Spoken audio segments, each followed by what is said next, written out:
কৃষক ভাই আজ তোমায় বলে যাই, অ্যানালগ প্রযুক্তি ছেড়ে চলো ডিজিটালে যাই। সারা বছর থাকবে হাসি, রইবে না অভাব, চারিদিকে হবে যে আজ কৃষি বিপ্লব, চারিদিকে হবে যে আজ কৃষি বিপ্লব। কৃষি বিপ্লব, কৃষি বিপ্লব, কৃষি বিপ্লব, কৃষি বিপ্লব। প্রিয় দর্শক, আসসালামু আলাইকুম। শুরু করছি কৃষিভিত্তিক বিভিন্ন তথ্য প্রামাণ্যচিত্র কৃষি বিপ্লব অনুষ্ঠান। বন্ধুরা, আজ আমরা আসছি পিরোজপুর জেলার নাজিরপুর উপজেলার দিঘিরজান গরুর হাটে। এই গরুর হাট থেকে আমরা জানবো বিভিন্ন গরুর দাম, কোরবানি গরুর দাম প্রসঙ্গে বিভিন্ন ব্যাপারীদের সাথে কথা বলবো। তাহলে আসুন আমরা কথা বলি।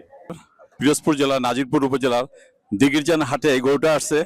এই গরুটার দাম 2 লাখ টাকা বলছে কাস্টমার। এই গরুটা 1,75,000 টাকা বলছে।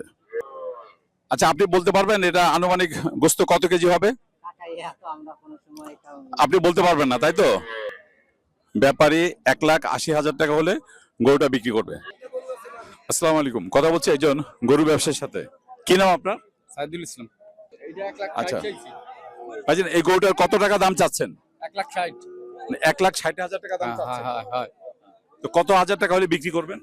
ওই তো 60 চাইছি, ধরেন 5,000 কম, এই কম বেশি হইলেই বেচা কেনা করবো। কিন্তু এখন আজকের তো আর বাজারে গায়ে খুব কম।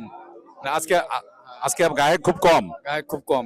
মানে আপনি দাম চাচ্ছেন 1 লাখ, 1,60,000। মানে 1,60,000 টাকা দাম চাচ্ছেন। আপনি 50,000 টাকা, 1,50,000 টাকা হলে বিক্রি করবেন। এইরকম আর কি, 2-4,000 কম বেশি হইলে বিক্রি করবো। আচ্ছা, ধন্যবাদ আপনাকে। আপনাকেও ধন্যবাদ। দিঘিরজান হাটে গরুটা আসছে। এই গরুটার দাম চাচ্ছে 1,60,000 টাকা। এই গরুর ব্যাপারী বলছে 1,50,000 টাকা হলে এই গরুটা বিক্রি করবে। আপনারা দেখতে পাচ্ছেন গরুটা অত্যন্ত সুন্দর দেখতে, আকর্ষণীয় একটি গরু।